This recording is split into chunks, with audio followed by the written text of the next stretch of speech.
The Newsday continues here on One News Now. I'm Sean Yao. Alternative news site Bulatlat has filed a petition against the National Telecommunications Commission for indirect contempt. Bulatlat said the NTC refused to comply with a court order to unblock access to its website. Earlier this month, a Quezon City court ordered the NTC to stop restricting access to Bulatlat's website. However, Bulatlat said its website remains inaccessible to some of its subscribers. Bulatlat.com is among the 26 websites which the government sought to take down for having alleged links to terrorist groups.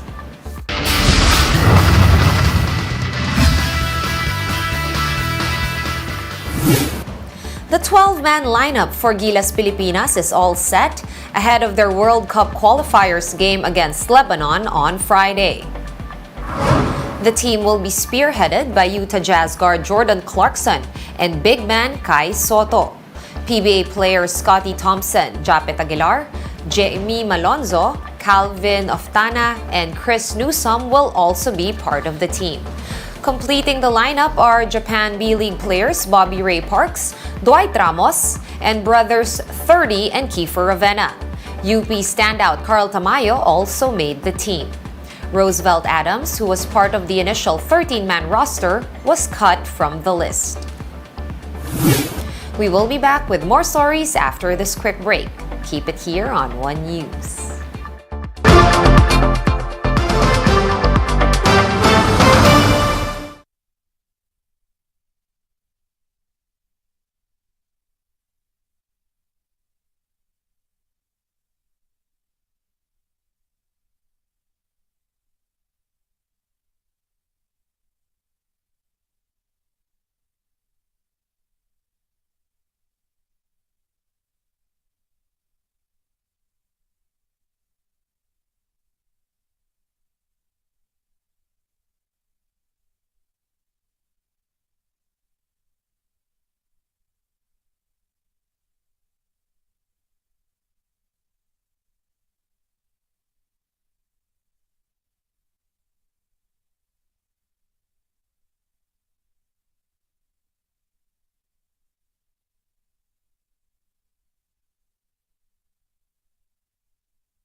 You're still watching One News Now. I'm Sean Yao.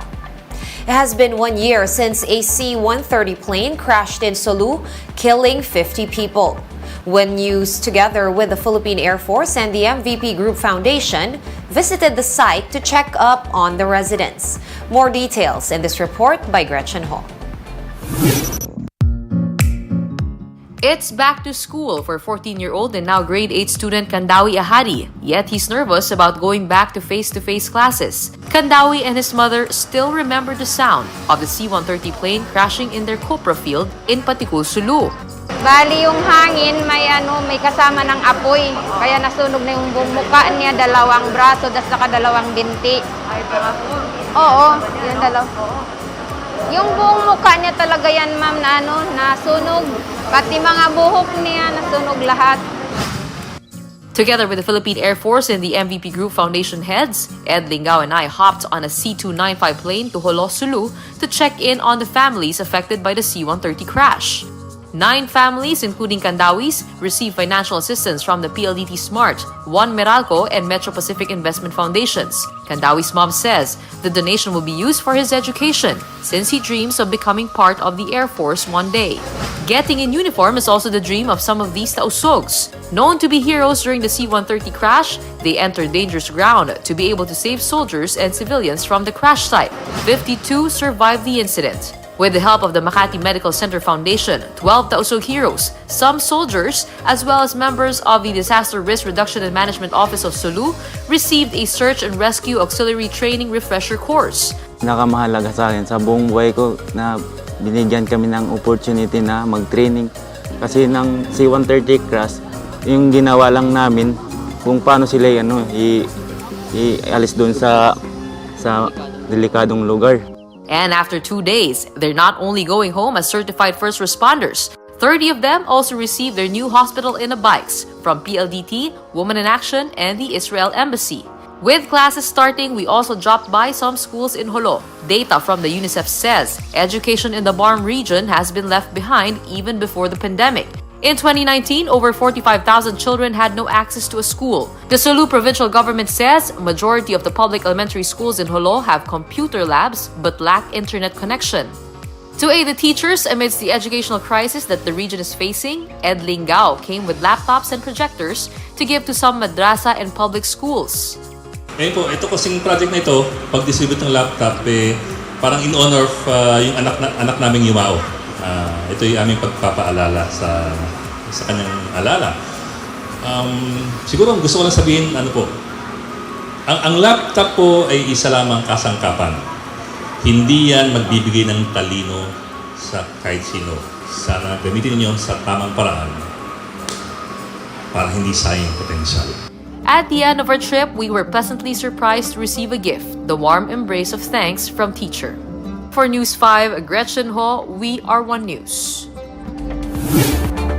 Let's now take a quick look at today's other top stories. The Mandaluyong Prosecutor's Office has indicted Jose Antonio San Vicente for frustrated homicide. San Vicente was the white SUV driver who ran over and abandoned a traffic enforcer in June. The Energy Department sees a big-time increase in pump prices next week. Director Rino Abad says the price of oil in the world market has gone up.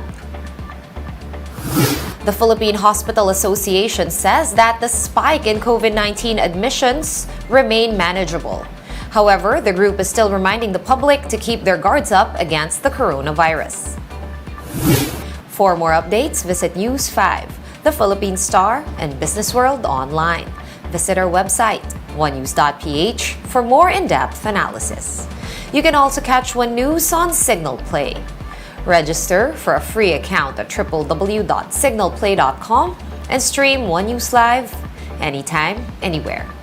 Masks on, wash hands, and stay safe, Philippines. I am Sean Yao. We are One News.